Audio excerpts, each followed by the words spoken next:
Hey guys, welcome back to the WODdoc Project 365, episode 438. Here with my man Ben from CrossFit Paradise. I don't know about Paradise. Paradise is kind of like, what's that? It's like jumbo shrimp. It doesn't exist in CrossFit, right? There's no paradise in CrossFit. We only kill ourselves.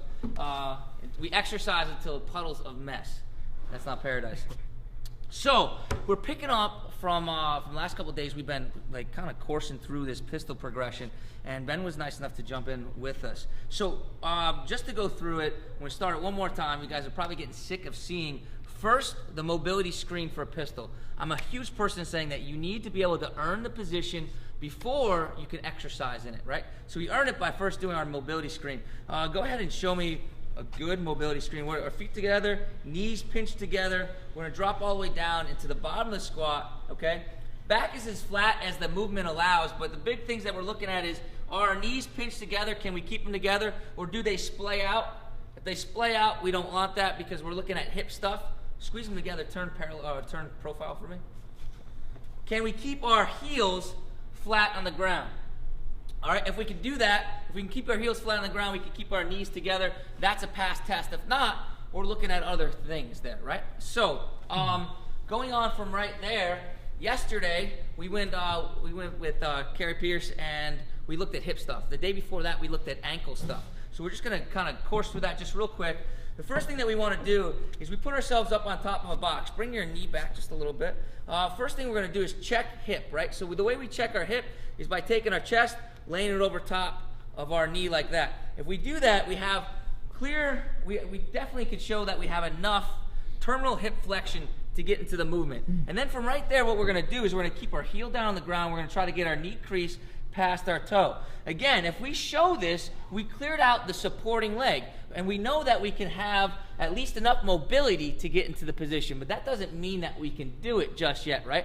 One of the things that people often forget about, and the thing that we're going to point out today, is the hovering leg, right? So we cleared out the supporting leg. That's great. But but although we think that the pistol's only a one leg squat, we still have this other leg. It has to hover in front of us. So the question now comes to be is, can we stay on this leg? Give yourself just a little bit of room. Like scooch over, like scooch your foot in just a little bit. Good. Is can we sit on this leg, support ourselves, and now bring this leg up so that it breaks the plane line of this box. Okay, go ahead. I'm going to sit there and support you. Right, so that's awesome. Now say we couldn't do it. Obviously it's difficult, right? It's hard for him to get into that position, so it's probably going to be difficult for Ben to be in the bottom position of the pistol. That would only make sense, right? Because, do me a favor, just don't break the plane line. So if we can't break the plane line on our own, under our own power, if we keep on getting stuck right here, we can't get all the way up to here. Imagine now we're going to go ahead and we're going to get on the ground. We no longer have a box to kind of give us a handicap. What's going to happen? Go ahead and get down to the bottom of the pistol position. If we don't have enough room right here, and our heel on our hovering leg is going to pound into the ground, we're going to go ahead. We're going to roll back. Although we have enough mobility on the supporting, come on back up. I'm like throwing them on the ground. Although we have enough mobility on the supporting hip, we have immobility on the hovering hip, which is still going to affect our pistol squat because we're now taking up too much slack with the two legs. So what do we need to do? We need to mobilize in that pistol position. So when we go ahead, I'm going to show you how this one's done.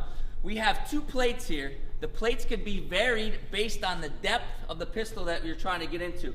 What you're going to do, could you come around onto the side for me? Yep. What you're going to do is you're going to take the supporting leg and you're going to try to replicate that. So you're going to get the heel right over top of the butt. Scoot forward just a little bit, right? And then what you're going to do is you're going to take the side that which you have the supporting leg. It's going to come around. It's going to lock onto this knee. That keeps this knee from jutting out to the side. From right there, we're going to go into our regular type of hurdler type of stretch. So what we're doing is we're replicating the pistol position and lengthening the hovering leg. Does that make sense? So when we're going to do this, we're going to spend at least 2 to 4 minutes in this. We can contract, relax, whichever technique that you want to use, but this is the position in which we're trying to lengthen. Because then, let's just say that we did 20 reps with this. Come on back up. 20 reps, 3 to 5 seconds, if that's what we're doing, spending 2 to 4 minutes per leg. Our test retest is to come back up onto the box and do that same position. Man, don't mess up my flow. So we hover on top of the box. Our partner's here to spot us just in case he does fall back. And we're gonna go ahead and look. Hey, no hands. We're gonna go ahead and look and see if we can bring that leg up past parallel under our own power. All right? Hope this helps you guys out. Ben, thank you so much. Guys, until tomorrow, we're optimizing function to optimize performance.